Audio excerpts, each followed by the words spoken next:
Good morning friends, कैसे हैं आप लोग। आई होप सभी अच्छे ढंग से होंगे और सभी लोगों ने टैली ERP 9 पर हम जो आपको सिखा रहे हैं वो सभी चीज़ें अच्छे से सीख ली होंगी।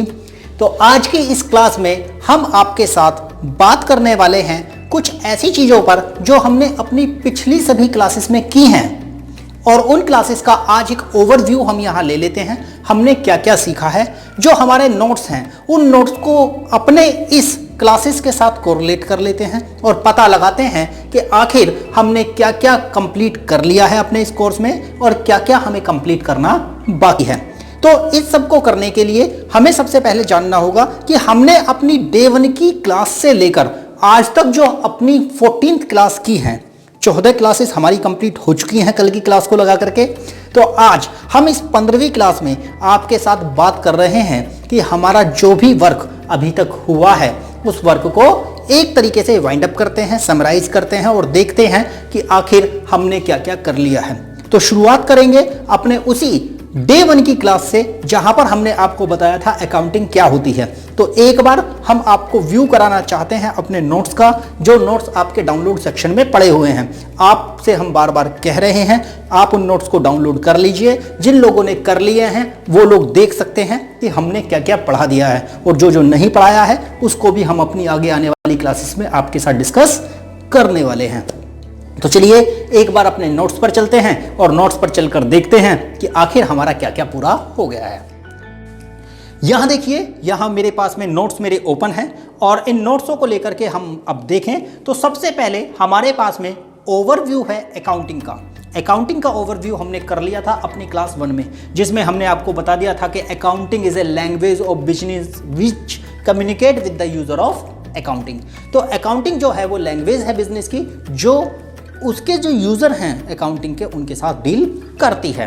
ये हमने पढ़ लिया था। उसके बाद में अकाउंटिंग का जनक कौन है वो हमने जान लिया था। उसके अलावा मीनिंग ऑफ अकाउंटिंग क्या है तो हमने आपको बता दिया था। Accounting is an art of recording, classifying, summarising and interpreting of financial transactions and events in such a manner that it produce the fruitful result to the user of accounting. तो यही बात यहाँ पर भी हमने अपने नोट्स में लिख कर आपको दी है, तो आप इसे भी देख सकते हैं। उसके अलावा 4 लिम्स हमने अकाउंटिंग के बताए। कौन कौन से 4?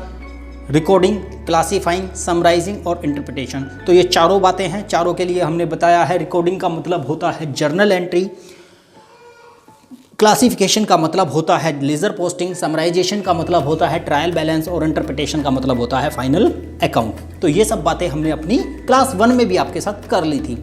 आज हम उन सबको एक बार समराइज कर रहे हैं। यूजर ऑफ अकाउंटिंग कौन कौन हो सकते हैं? इंटरनल यूजर होते हैं, owner of business, director, promoters, employ of business, management वगैरह वगैरह। ये हमारे इंटरनल यूजर। और जो एक्सटर्नल यूजर होते हैं वो हमारे बैंकर्स हो सकते हैं, मनी लेंडर्स हो सकते हैं, इन्वेस्टर्स हो सकते हैं, गवर्नमेंट हो सकती है। तो ये हमारे यूजर होते हैं अकाउंटिंग के, जिन्हें अकाउंटिंग को यूज करने की आवश्यकता पड़ती है। इसके साथ साथ कुछ हमने बेसिक टर्म्स अकाउंटिंग के लिए थे। उसके अलावा हमने आपको बताया था कि अकाउंटिंग में कौन कौन सी ब्रांचेस होती हैं, अकाउंटिंग की कई ब्रांच होती हैं। अकाउंटिंग मैनेजमेंट अकाउंटिंग हो सकती है, कॉस्ट अकाउंटिंग हो सकती है, कंपनी अकाउंट हो सकते हैं, फाइनेंशियल अकाउंट हो सकते हैं। और इसके साथ साथ हमने आपको बताया था अकाउंट, अकाउंटेंसी और अकाउंटिंग में क्या अंतर होता है। तो जिन लोगों ने हमारी क्लास 1 को वॉच किया है, जिन लोगों ने हमारे साथ जुड़ करके उस क्लास को देखा था, तो उसमें हमने अच्छे से इन सब मुद्दों पर बात कर ली थी। उसके बाद में ब्रांच ऑफ अकाउंटिंग हमने कर ली थी। बेसिस ऑफ अकाउंट्स हमारे पास में 2 ही थे, एक एक्रूअल बेस ऑफ अकाउंट था, एक कैश बेसिस ऑफ अकाउंटिंग था। तो दोनों ही बेसिस पर हमने बात कर ली थी। कैश बेसिस ऑफ अकाउंटिंग का मतलब होता है जब हम कैश को ध्यान में रख करके अकाउंटिंग कर रहे होते हैं। That means a physical transmission of cash, a physical settlement of cash is being occur, then हम उस ट्रांजैक्शन को रिकॉर्ड करेंगे। अगर फिजिकल सेटलमेंट ऑफ कैश का नहीं हो रहा है तो हम उस ट्रांजैक्शन को भी रिकॉर्ड नहीं करेंगे। इस बात पर हमने चर्चा कर ली थी कैश बेस में। और एक्रूअल बेस क्या कहता है? आपको वास्तविकता में जहां पर ट्रांजैक्शन अकर हो रही है आपको वहीं उसे रिकॉर्ड करना है, whether physical transmission of cash will be made और नोट। चाहे हुआ हो या ना हुआ हो उससे हमें कोई भी मतलब नहीं है। अगर आपने एक्चुअल में ट्रांजैक्शन को जहां पर घटित हुआ है वहीं पर ही रिकॉर्ड करना होगा। ये बात भी हमने इसमें कर ली थी। उसके बाद में हम थोड़े आगे बढ़ेंगे तो आगे बढ़ कर के अकाउंटिंग की एजम्पशन कन्वेंशन पर हम बात कर रहे हैं। तो हमने अपनी चौथी और पांचवी क्लास में आपको बताया था अकाउंटिंग के कंसेप्ट और एजम्पशंस के बारे में, जहां सेपरेट एंटिटी कंसेप्ट पर बात हुई थी, आपकी बात हुई थी हमारे मनी मेजरमेंट कंसेप्ट पर, एक्रूअल कंसेप्ट पर बात हुई थी, हमारी बात हुई थी कंजर्वेटिज्म कंसेप्ट पर, हमारी बात हुई थी गोइंग कंसर्न कंसेप्ट पर। तो यही सारी की सारी हमने यहाँ नोट्स में भी आपको लिखकर दी हैं, तो आप इनको भी पढ़ लीजिएगा। उसके बाद हम लोग बात कर रहे थे बेसिक टर्म्स की, कैपिटल क्या होती है, ड्राइंग क्या होती है, इन्वेस्टमेंट क्या होते हैं, डेटर क्या होते हैं, क्रेडिटर कौन होते हैं। तो वक्त वक्त पर हम अपनी क्लासेस में आपको बताते आए हैं इनके बारे में। तो आप हमारी क्लासेस ध्यान से देख रहे हैं तो आपको पता होगा डेटर कौन होते हैं, कैपिटल क्या होती है, इन्वेस्टमेंट क्या होता है, एसेट्स क्या होती हैं, गुड्स क्या होता है। तो इन सब पर हमने चर्चा कर ली थी।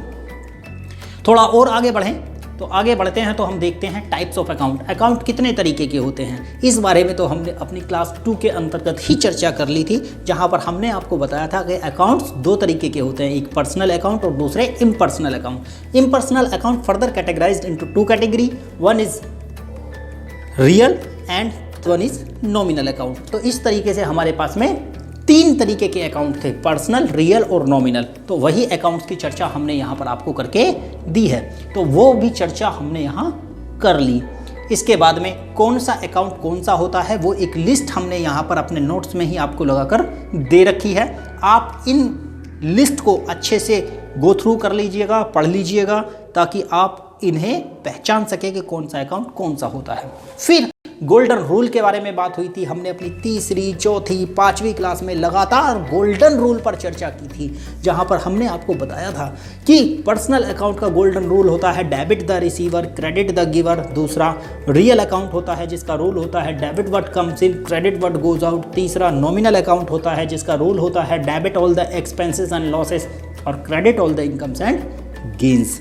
तो इस तरीके से हमने अपने तीनों रूल पर चर्चा कर ली थी। दोस्तों यहाँ जो मैं आपको, क्योंकि बहुत जल्दी बात कर रहा हूँ, तो ये जल्दी हम आपको सिर्फ इसीलिए बता रहे हैं क्योंकि ये सारे काम हम अपनी पिछली क्लासेस में आपके साथ करते आ गए हैं। तो अब हम इन पर बहुत ज़्यादा समय नहीं लगाएंगे, क्योंकि आज के इस क्लास में हम आपके साथ सिर्फ इन पर ही बात नहीं कर रहे, इसके अलावा मुझे आपको टैली की शॉर्टकट कीज़ भी बतानी है कि आखिर उन शॉर्टकट कीज़ का इस्तेमाल करके हम कैसे टैली को और बेहतर ढंग से ऑपरेट कर पाएंगे। तो जल्दी हम एक बार गो थ्रू हो लेते हैं अपने नोट्स पर कि हमने अपने नोट्स में क्या सीखा है और क्या चीज़ें बाकी रह गई हैं जिनको अभी हमें और अपनी आगे आने वाली सब्सिक्वेंट क्लासेस में करना है। चलिए, तो गोल्डन रूल हमारे हो गए। गोल्डन रूल के बाद में हमने आपको स्टेप्स बताए थे कि ट्रांजैक्शन को रिकॉर्ड करने के लिए कितने स्टेप्स आपको फॉलो करने होंगे। वहाँ हमने आपको 3 स्टेप्स बताए थे, यहाँ पर 4 स्टेप्स हमने लिखे हुए हैं। तो कौन कौन से स्टेप्स लिखे हुए हैं? स्टेप 1 वही है, रीड करिए ट्रांजैक्शन को और फाइंड आउट करिए 2 accounts from the transaction. Find out कीजिए नेचर ऑफ अकाउंट, देन उसके बाद इंप्लीमेंट कीजिए golden rule and then quote debit and credit and make journal entry. तो इस तरीके से 4 स्टेप्स फॉलो करने के लिए यहाँ बताए हैं। लेकिन हमने वहाँ चूंकि टैली के साथ आपको इंप्लीमेंट करवाए थे, तो वहाँ हमने क्या बताए थे आपको? रीड करनी है ट्रांजैक्शन और एरिया पहचानना है कि आपको F4 में बनानी है, 5 में बनानी है, 6 में बनानी है, 7 में बनानी है, 8 में बनानी है या F9 में बनानी है एंट्री। तो हमने आपको 6 एरिया वहीं पर क्लासीफाई करवा दिए थे एंड देन उसके बाद हमने आपसे कहा था कि फाइंड आउट करो 2 accounts from the transaction and recognise कि ये कौन कौन सा नेचर है इन अकाउंट्स का। तो ये भी हमने आपको वहाँ बता दिया था। देन उसके बाद हमने आपको बताया था कि 3rd स्टेप में आप गोल्डन रूल्स फॉलो करके उन अकाउंट्स को डेबिट और क्रेडिट करने वाले हैं। तो ये हमें उम्मीद है आप सभी ने सीख लिया होगा, उसके बाद हम आगे बढ़ें। तो आगे बढ़ने के बाद में हमने आपको एक असाइनमेंट दिया कि बिजनेस स्टार्ट किया कैश में, तो क्या जर्नल एंट्री बनेगी इसकी। तो हमने वहाँ पर आपको बताया है कैपिटल को क्यों क्रेडिट किया जाएगा, कैश को क्यों डेबिट किया जाएगा, रीजंस वहाँ लिखे हैं और इन्हें आप अच्छे से पढ़ लीजिएगा। जर्नल एंट्री बनाने सीखनी है तो कुछ और असाइनमेंट हमने आपको यहाँ पर दिए हैं, तो इन असाइनमेंट्स को भी पूरा कर लीजिएगा ताकि आप अच्छे से जर्नल एंट्री बनाना सीख जाएं। ये तो हमारा था अकाउंटिंग की जर्नल एंट्रीज को सीखने का काम। अब इन ट्रांजैक्शंस को जब आप रिकॉर्ड करने जाएंगे टैली ERP 9 पर, तो हमारा जो सेकंड टॉपिक है वो इसी पर बेस्ड है कि टैली क्या होती है, आप टैली का क्रिएशन कैसे करेंगे। टैली में जो कंपनी क्रिएशन है उसको लेकर के हमने आपको अपनी क्लास 1 में ही बता दिया था कि आप कंपनी का क्रिएशन कैसे करने वाले हैं। तो गेटवे ऑफ टैली पर जाएंगे, वहाँ से Alt F1 करके क्रिएट कंपनी में जाएंगे और वहाँ से आप इंफॉर्मेशन फिल कर देंगे सारी की सारी, जैसा कि आप स्क्रीन पर भी देख पा रहे हैं। तो ये जो स्क्रीनशॉट हमने आपको दिखाए हैं, ये स्क्रीनशॉट वहाँ पर आप टैली के अंतर्गत कर सकते हैं। तो ये सीख जाने के बाद में जो मेलिंग नाम है, एड्रेस है, स्टैट्यूटरी कंप्लायंसेस हैं, जो इन्फॉर्मेशन है, ये सारी इन्फॉर्मेशन आप वहाँ भर देने वाले हैं। जब ये इन्फॉर्मेशन भर देंगे तो आप एक कंपनी क्रिएट कर लेते हैं। उसके बाद में हमने अपनी क्लास 2 में आपके साथ चर्चा की थी कि हम लोग कैसे सीखने वाले हैं लेज़र का क्रिएशन। तो लेज़र के क्रिएशन को लेकर के हमारी बात है, अकाउंट इन्फो में जाएंगे, वहाँ से हम लोग जाएंगे लेज़र के क्रिएशन में, सिंगल लेज़र क्रिएट करेंगे। सिंगल लेज़र क्रिएट करने के बाद में आपके पास इस तरीके का एक बॉक्स खुलकर आ जाएगा। इस बॉक्स में जाने के बाद आप अपने डिज़ायर्ड लेज़र का नाम लिख देंगे और उसके बाद उसे किस ग्रुप के अंडर बनाना है तो ये भी आप वहाँ लिख देंगे। अब ग्रुप के अंडर की जब कहानी आई थी तो हमने अपनी क्लास 3 और क्लास 4 इसी बात पर आपके साथ चर्चा की थी कि कैसे किस लेज़र को किस ग्रुप के अंतर्गत बनाया जाएगा। तो वो हमने आपको दिखाया है, यहाँ पर एक टेबल दे रखी है और साथ में ग्रुप भी दिए हुए हैं। तो कौन सा लेज़र किस ग्रुप के अंडर में बनाया जाएगा, ये भी बनाने के लिए हमने यहाँ आपको एक टेबल लगाकर दी है। तो इस टेबल को अच्छे से पढ़ लेना, कौन कौन से लेज़र को किस ग्रुप के अंडर में बनाया जाता है। इसके लिए हमने आपको 2 क्लासेस में समझा दिया है, जहाँ पर बैलेंस शीट के लेज़र्स क्रिएट करना और साथ ही बताया हमने आपको प्रॉफिट एंड लॉस अकाउंट के लेज़र क्रिएट करना। तो दोनों के दोनों को हमने आपको समझा दिया था। तो ये टेबल आपके बड़े काम आने वाली है। इस टेबल को करने के बाद में फिर आता है लेज़र को डिलीट करना, लेज़र को व्यू करना और लेज़र को ऑल्टर करना। तो लेज़र को ऑल्टर करना मतलब चेंजेस करना लेज़र में। तो आपको लेज़र में अगर कोई भी चेंजेस करना है, आपने गलत हेड चुन लिया है या लेज़र के नाम की स्पेलिंग गलत कर दी है, तो वहाँ पर आप कैसे करेंगे, आप लेज़र के अंदर जाएंगे, अकाउंट इन्फो में जाएंगे, वहाँ जा कर के आप अपने लेज़र्स को मॉडिफाई कर सकते हैं। जिन लोगों को अभी भी उसमें दिक्कत आ रही है तो हम आपको अगली क्लास में उस लेज़र को मॉडिफाई करके दिखा देंगे। साथ ही साथ हम आपको दिखाएंगे कि एक लेज़र को कैसे डिलीट किया जाता है और साथ ही साथ हम आपको बताएंगे कि एक जर्नल एंट्री को कैसे डिलीट किया जाता है। क्योंकि जर्नल एंट्री बनानी तो हमने आपको सिखा दी है, लेकिन अभी जर्नल एंट्री को डिलीट करना हमने आपको नहीं सिखाया है। तो हम अभी जर्नल एंट्री का डिलीशन भी सीखेंगे और लेज़र का डिलीशन भी सीखेंगे। ये 2 काम नोट कर लीजिए, ये पेंडिंग हो गए हैं हमारे। नोट्स को पढ़ने से हमें ये पता चला कि ये काम अभी हमें करने बाकी हैं। उसके बाद हम लोग आगे बढ़ेंगे तो classification of transactional area. Transactional area का क्लासिफिकेशन हमने आपको क्लास 3, क्लास 4, क्लास 5 और लगातार बताते आ रहे हैं आज तक की क्लास में कि किस ट्रांजैक्शन को किस एरिया में हमें चढ़ाना है। तो हमने यहाँ एक टेबल दी है आपको, F4 के अंदर कौन सी ट्रांजैक्शन को चढ़ाया जाएगा, F5 में कौन सी ट्रांजैक्शन चढ़ाई जाएंगी, 6 में कौन सी, 7 में कौन सी, 8 में कौन सी और 9 में कौन सी ट्रांजैक्शन को आपको लिखना है। तो ये सारी के सारी बात हमने यहाँ दी हैं। F4 में कॉन्ट्रा ट्रांजैक्शन आती हैं, F5 में पेमेंट्स आते हैं, F6 में रिसीट्स आती हैं, F7 में जो कहीं नहीं होता 5 एरिया में वो आता है, F8 में गुड्स सेल की ट्रांजैक्शन आती हैं और F9 में गुड्स परचेज की ट्रांजैक्शन आती हैं। यहाँ पर नोट्स में थोड़ी सी गड़बड़ है, यहाँ पर आएंगी सेल्स की ट्रांजैक्शन, सेल्स की ट्रांजैक्शन आएंगी और F9 में परचेज की ट्रांजैक्शन आएंगी।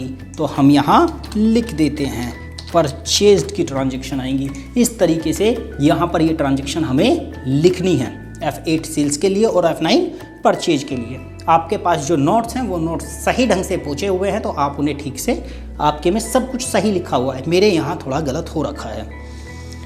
उसके बाद आगे बढ़ते हैं तो एक एरिया में एंट्री को कैसे बनाया जाएगा, ये टेबल हमने आपके साथ में डिस्कस की थी। इस टेबल को जब हमने डिस्कस किया था, शायद क्लास 5 या क्लास 6 में हमने इस बात को आपके साथ डिस्कस किया था, जहाँ पर हमने आपको सिखाया था कि अगर बिजनेस स्टार्ट किया तो कौन कौन से लेज़र अफेक्ट होंगे, किस रूल के अंतर्गत अफेक्ट होंगे, कौन से फंक्शनल एरिया में एंट्री बनानी है, तो ये सब हमने आपको सिखा दिया था। उस क्लास में हमने ये बात बताई थी कि आप इस टेबल को अगर भरना सीख जाएंगे तो आप टैली पर एंट्री डालना भी सीख जाएंगे। फिर इसके बाद आती हैं स्पेसिफिक ट्रांजैक्शन। स्पेसिफिक ट्रांजैक्शन में हम लोगों ने बात कर ली है सेल की ट्रांजैक्शन, परचेज की ट्रांजैक्शन, कॉन्ट्रा की ट्रांजैक्शन, रिसीट की ट्रांजैक्शन, पेमेंट की ट्रांजैक्शन, कहाँ किस किस एरिया में जाती हैं वो सारी हमने अपने नोट्स में आपके लिए लगाई हैं। परचेज की, सेल्स की, पेमेंट की, रिसीट्स की, तो ये सब ट्रांजैक्शन हमने यहाँ लगाई हैं। और साथ ही साथ हमने दिया है रिकॉर्डिंग ऑफ बैंक स्टेटमेंट, जो हम अपनी क्लास 13 और क्लास 12 में आपके साथ करते आ रहे थे, तो उसमें भी हमने आपके साथ में ये बैंक स्टेटमेंट को चढ़ाना सीखा और किस तरीके से बैंक को चढ़ाया जाएगा, कैसे उसके बैलेंस को मैच किया जाएगा, ये बात आप अच्छे से सीख चुके हैं। तो स्पेसिफिक ट्रांजैक्शन कर ली हमने। स्पेसिफिक ट्रांजैक्शन के बाद में फिर हमारे नोट्स में आपके लिए लगी हुई है स्पेशल मिक्स्ड ट्रांजैक्शन। अब ये मिक्स ट्रांजैक्शन कौन सी हैं? इसमें आपको पेबल की एंट्रियां हम सिखाने वाले हैं, हम आपको सिखाने वाले हैं एडवांस की एंट्रियां कैसे होती हैं, हम आपको बताने वाले हैं डेप्रिसिएशन की एंट्रियां, ड्राइंग्स की एंट्रियां, ढेर सारी स्पेसिफिक एंट्रियां हम आपको सिखाने वाले हैं। तो उन एंट्रियों को भी हम अपनी आगे आने वाली क्लासेस में सीखेंगे। तो ये काम भी हमारे लिए पेंडिंग है, इस काम को भी हम आगे आने वाली क्लासेस में आपके साथ करने वाले हैं। साथ ही साथ हम इसमें बात करने वाले हैं, ये सब तो हम करेंगे शॉर्टकट कीज़। ये काम है जो हम अब और आगे आने वाली क्लासेस में करेंगे। शॉर्टकट कीज़, जैसा कि मैंने अभी थोड़ी देर पहले भी आपको बताया कि हम शॉर्टकट कीज़ पर चर्चा कर रहे हैं, तो कौन कौन सी शॉर्टकट कीज़ जरूरी हैं हमारे इस टैली में काम को करने के लिए। हम आपको डे 1 से ही शॉर्टकट की का यूज़ करना सिखा रहे हैं। ऐसा नहीं है कि हमने आपको शॉर्टकट कीज़ नहीं बताई, जब जैसी भी शॉर्टकट की ज़रूरत पड़ी है हमने आपको टैली में उस शॉर्टकट की का जिक्र किया है। तो यहाँ जो शॉर्टकट कीज़ आज और आगे आने वाली क्लास हमारी यहाँ से आगे चलेंगी। जो काम पीछे का छूट गया है, मतलब पिछले 4 टॉपिक जो हमारे हो गए हुए हैं और उनमें से अगर कोई पर्टिकुलर हिस्सा छूट गया है तो उसको भी हम आगे आने वाली अपनी क्लासेस में कवर कर लेंगे। तो चलिए शॉर्टकट कीज़ पर हम आज अपनी क्लास स्टार्ट कर रहे हैं और यहाँ से चलते हैं आगे। तो सबसे पहले तो हमारी वही फंक्शनल कीज़ जिनको हम यूज़ करते हैं एंट्री चढ़ाने के लिए। पहली F4 contra, F5 payment, F6 receipts, F7 journal, F8 sales और F9 परचेज।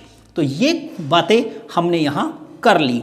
उसके बाद में कुछ और शॉर्टकट कीज़, जैसे अगर आप टैली पर प्रिंटिंग ऑप्शन यूज़ करना चाहते हैं, प्रिंटिंग ऑप्शन मतलब आप टैली के किसी लेज़र को प्रिंट करना चाहते हैं, तो आपको कंट्रोल P नहीं बल्कि Alt P के साथ जाना होगा। हमारे टैली में Alt चलता है, Alt टैब चलती है, तो Alt के साथ P आप प्रेस करेंगे तो आप प्रिंटिंग ऑप्शन में पहुंच जाएंगे, जहां से जाकर के आप अपने डिजायर्ड प्रिंटर को सिलेक्ट करेंगे एंड देन प्रिंट की कमांड देंगे। तो प्रिंट देने के लिए आपको Alt P का इस्तेमाल करना पड़ेगा प्रिंटिंग करने के लिए टैली के अंतर्गत। तो आप इस बात को अच्छे से समझ लें।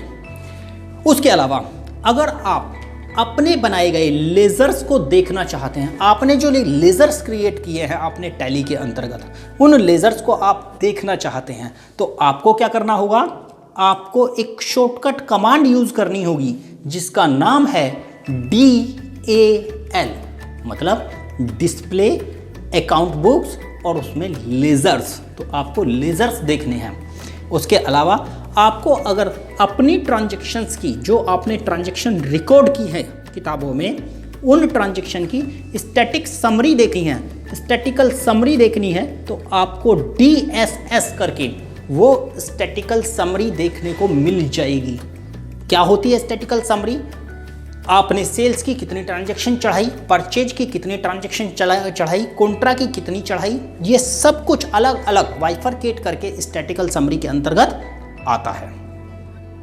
उसके बाद में हम बात कर रहे हैं, अगर हम जब अपने एंट्री पेज पर होते हैं जहां पर हम ट्रांजैक्शन को रिकॉर्ड कर रहे होते हैं अकाउंट वाउचर के अंतर्गत, तो अगर वहां पर हम ये देखना चाहते हैं कि मुझे अपनी प्रीवियस ट्रांजैक्शन चेक करनी है कि मैंने क्या बनाई थी, तो आप पेज अप एक हमारे कीबोर्ड पर की है पेज अप, तो आप उस की को पेज अप करके आप अपनी पुरानी ट्रांजैक्शन को देख सकते हैं, ठीक प्रीवियस वाली ट्रांजैक्शन, और पेज डाउन करके जो नेक्स्ट ट्रांजैक्शन बनी है उस ट्रांजैक्शन को आप देख सकते हैं। उसी तरीके से आप अपनी टैली के अंतर्गत अगर एंट्रीज को हाइड करना चाहते हैं, आपके पास में लिस्ट ऑफ ट्रांजैक्शंस लगी हुई हैं, उनमें से किसी एक ट्रांजैक्शन को अगर आप टेम्परेरी बेसिस पर, परमानेंटली डिलीट नहीं, टेम्परेरी बेसिस पर हाइड करना चाहते हैं, तो Alt R एक कमांड है, तो Alt R करके उस एंट्री को आप टेम्परेरी बेसिस पर हाइड कर सकते हो। तो ये Alt R उसी के लिए यहाँ पर लगाई गई है। ये जो Alt R है ये देखिए, ये उसी के लिए लगाई गई है।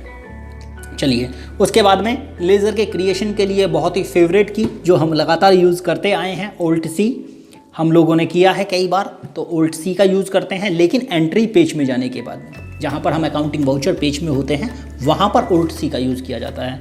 अगर आप make entry under any particular laser, किसी पर्टिकुलर लेज़र में आप अंदर बैठे हुए हैं और वहाँ से उसमें एंट्री बनाना चाहते हैं, आप किसी पर्टिकुलर लेज़र को व्यू कर रहे हैं एंड देन वहाँ पर आपको ज़रूरत पड़ी कि इस लेज़र में कोई एंट्री मैं बनाना चाहता हूँ, तो अब आप वहाँ से Alt A करके, Alt+A, तो वहाँ से आप एंट्री भी बना सकते हैं। अगर आप अकाउंटिंग एंट्री में जाना चाहते हैं, अगर आप एंट्री बनाने के लिए जाना चाहते हैं, तो वहाँ से आपको सिर्फ V for victory, V press करना होगा, तो आप वहाँ से भी जा सकते हैं। अच्छा, मैं आपको दिखा दूँ एक बार गेटवे ऑफ टैली। तो गेटवे ऑफ टैली पर ये कमांड लिखी हुई हैं, और अगर आपने ध्यान दिया हो तो ये शॉर्टकट कमांड आपकी स्क्रीन पर दी होती हैं। तो एक बार गेटवे ऑफ टैली पर चलते हैं, वहाँ देखते हैं ये कमांड कैसे लिखी हुई होती है। ये देखिए, मैं गेटवे ऑफ टैली पर हूँ, और गेटवे ऑफ टैली पर सबसे पहले हम लोग जो अकाउंट इन्फो की बात कर रहे हैं, तो अकाउंट इन्फो में आप देखिए ए, अकाउंट इन्फो का ए रेड बना हुआ है। इसका मतलब अगर मैं ए प्रेस करूंगा तो आप अकाउंट इन्फो के अंतर्गत चले जाएंगे। ये जो ए है यही सिग्निफाई कर रहा है इसके शॉर्टकट को। उसी तरीके से जब इन्वेंट्री इन्फो में जाता हूं तो यहां पर आई रेड हो गया है, इसका मतलब आई इसका शॉर्टकट है। उसी तरीके से हम आगे चलें तो वाउचर के अंतर्गत, वाउचर में वी इसका शॉर्टकट है अकाउंटिंग एंट्री में जाने के लिए। जैसे मैंने प्रेस किया वी, जैसे ही मैं प्रेस करता हूं तो मैं अकाउंटिंग एंट्री में अंदर चला जाता हूं। तो इस तरीके से हम लोगों के लिए टैली रास्ते बताते चली जाती है कि आपके लिए किस पर्टिकुलर टैब में जाने के लिए शॉर्टकट की क्या है।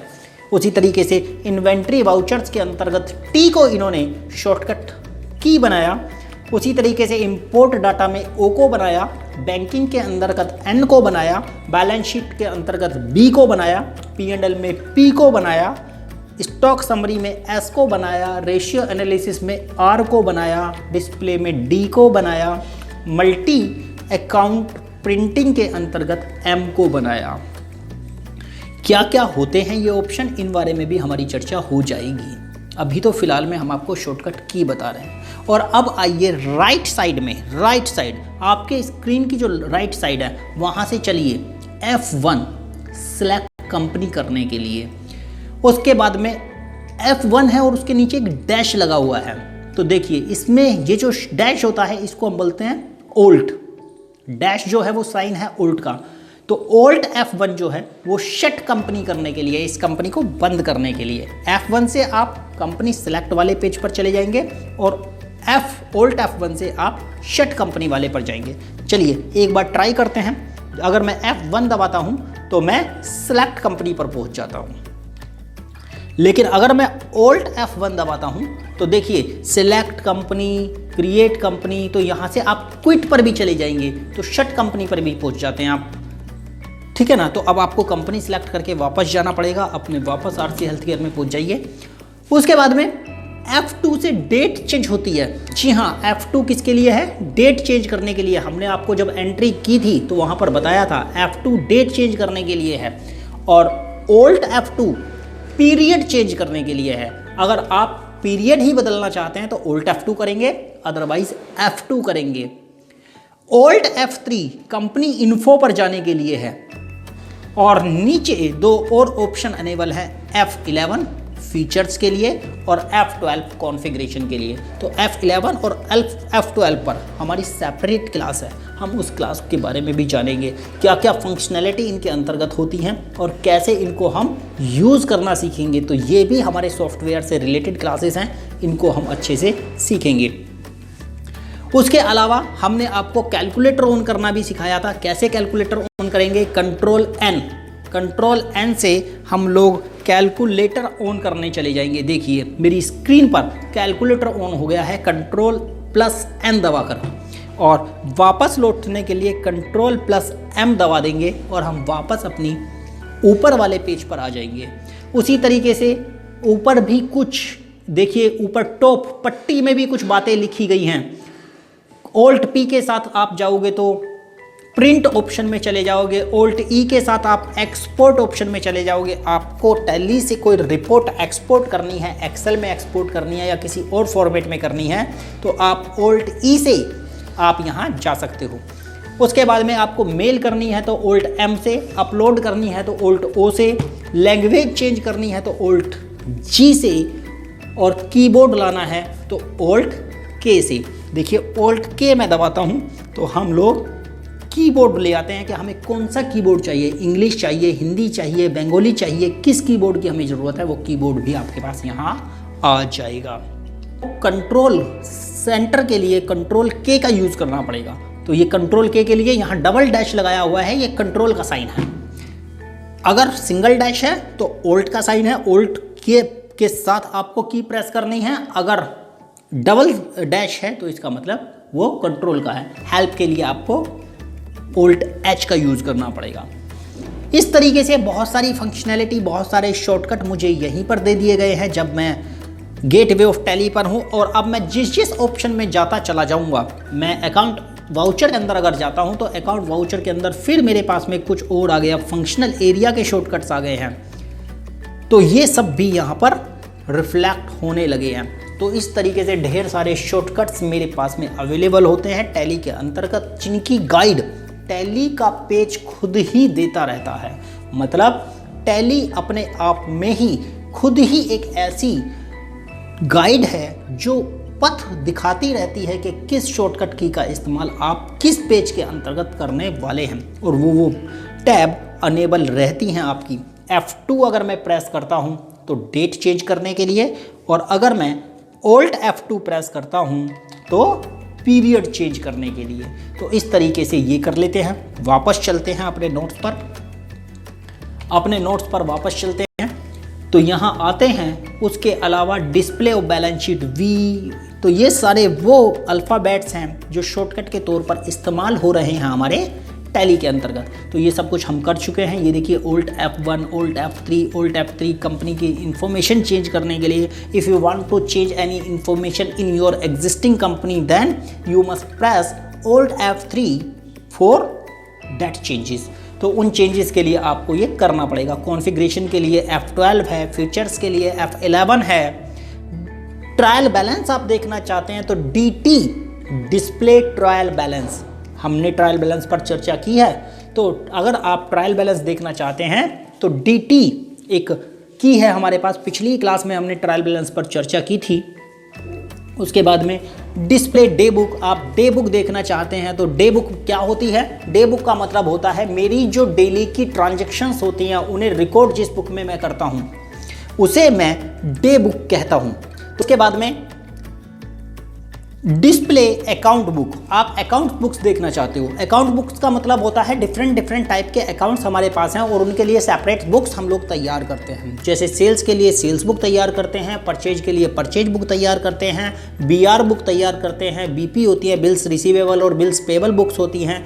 तो ये सारी बुक्स भी देखने के लिए हमारे पास में अलग से ऑप्शन दिया गया है कि आप इन बुक्स को देख सकते हैं। साथ ही साथ कैश बुक होती है हमारे पास में, बैंक बुक होती है। तो DAC हमने एक ऑप्शन आपको कल बताया था कि DAC किस पर्पज़ के लिए यूज़ किया जाता है, तो वो भी यहाँ पर होता है। उसके अलावा display list of laser, DL से आप लिस्ट ऑफ लेज़र देख सकते हैं। कैश फ्लो देखना चाहते हैं तो DC से आप कैश फ्लो देख सकते हैं। उसके अलावा display exceptional report, DX exceptional report देखने के लिए आपको सेल्स रजिस्टर देखना है तो DAS डिस्प्ले अकाउंट बुक्स और उसके अंतर्गत सेल्स रजिस्टर, ये सब शॉर्टकट्स आपके टैली के अंतर्गत हैं, वहीं से हमने उठाए हैं। आप खुद जाकर भी वहां पर इन्हें देख सकते हैं। और उसके अलावा DAP परचेज बुक देखने के लिए है, उसके अलावा जर्नल रजिस्टर को देखने के लिए DAJ, वहाँ से आप जाकर के जर्नल रजिस्टर देख सकते हैं। तो इस तरीके से कुछ कीज़ हमने आपको दे दी हैं। इसके अलावा भी कुछ और कीज़ हो सकती हैं जो आप शॉर्टकट के तौर पर अपने नोट्स में लिख सकते हैं। तो इस तरीके से ढेर सारी कीज़ हैं मेरे पास में जो शॉर्टकट के तौर पर इस्तेमाल होती हैं। और इनके अलावा कुछ बेसिक कीज़ जो हमने अपनी क्लास 1 में ही आपके साथ चर्चा की थी। एंटर अंदर जाने के लिए, एस्केप बाहर आने के लिए, और बैक स्पेस एक स्टेप पीछे जाने के लिए। तो फिर दोनों ही पीछे जाने के लिए हैं, एस्केप भी और बैक स्पेस भी। तो एस्केप होता है आपको पेज से ही बाहर आने के लिए, और बैक स्पेस होता है आपको एक स्टेप पीछे जाने के लिए। तो ये कुछ बेसिक कीज़ और हैं जिनको आपको ध्यान में रखना है जब आप टैली पर अकाउंटिंग कर रहे हैं। तो आपको हमने बहुत ही विजुलाइज तरीके से कीबोर्ड के साथ आपको दिखाया है कि कौन सी की किसके साथ कॉम्बिनेशन बना करके यहाँ टैली में इस्तेमाल की जाती है। आप इन कीज़ का इस्तेमाल करके अपने टैली में स्मूथ फंक्शनिंग कर सकते हैं और एक अच्छे अकाउंटेंट की भांति अपने कैरियर को और आसान बना सकते हैं। तो हम आपसे उम्मीद करते हैं आप सब इन कीज़ को ध्यान में रखेंगे और टैली की सही फंक्शनैलिटी पर काम करेंगे। साथ ही साथ जो भी चीज़ें अभी हमारे नोट्स में बाकी रह गई हैं उन सब पर भी हमारी चर्चा होती रहेगी। 4 चैप्टर पर हमने आपको गो थ्रू कर दिया है, जहां पर हमने आपको बताया कि अभी हमारे 2-3 टॉपिक बाकी रह गए हैं। उन टॉपिकों को भी हम अपनी नेक्स्ट क्लास में आपके साथ में कवर कर लेंगे। साथ ही साथ कवर करने वाले हैं अभी हम और भी बहुत सारी चीज़ें। तो नोट्स आपके पास में हैं, आप उन्हें पढ़ते रहें, हमारी क्लासेस को ऐसे ही देखते रहें और हम आपसे मिलते रहेंगे। और हमारे बाकी कोर्सेज को भी ज्वाइन करें ताकि हमारे बाकी टीचर्स के एक्सपीरियंस को भी आप अपने पास इकट्ठा कर सकें। चाहे आप एक्सेल में अच्छा बनना चाहते हैं तो हमारे पास में एक्सेल के बहुत ही अच्छे टीचर्स अवेलेबल हैं आपके लिए। हमारे पास में GST और टैली में और साथ ही साथ इनकम टैक्स में, TDS में बहुत ही अच्छी फैकल्टीज़ अवेलेबल हैं। आप उन फैकल्टीज़ का भी फ़ायदा उठाएं और यहाँ पर जो आपको कम कीमत में बेहतर क्लासेस अवेलेबल हो रही हैं उन क्लासेस को लेकर के अपने कैरियर में 4 चांद लगाएं। तो आज के लिए बस इतना ही, कल आपसे फिर मिलूँगा। Thank you very much.